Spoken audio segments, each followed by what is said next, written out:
Vi laver jo Odderevyen, fordi vi ikke kan lade være. Ja, vi elsker det. Vi føler så til gengæld også, at det er et stort ansvar. Og det er også enormt tidskrævende og kræver en masse energi at lave sådan noget. Derfor er det rigtig dejligt, at vi kan mærke hele byens opbakning. Og ikke mindst borgmesterens. Når man har gjort så stor indsats for kommunen, som Odderevyen har, så medfører det visse fordele. Det er klart.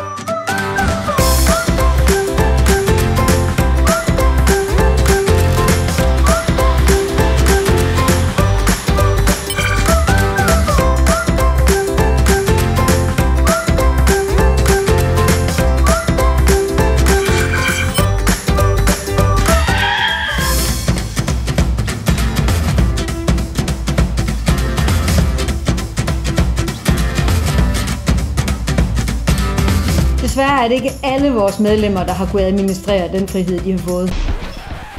Hvad mener du?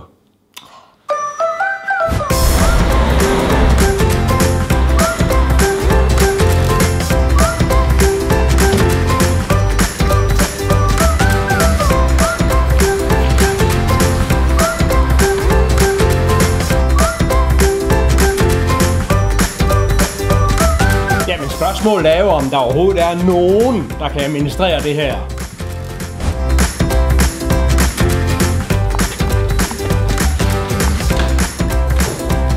Pernille, jeg skal klippe nu. Det kan jeg ikke. Jo, det kan jeg. Jo, klip dig.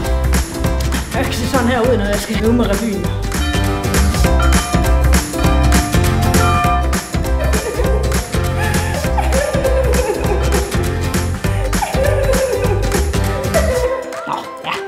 Nu er vi jo også snart færdige. Ja, det bliver dejligt, når vi når til premieren. Ja.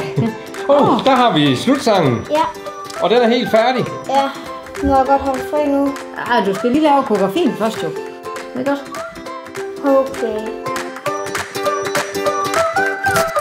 Så fik vi også styr på det.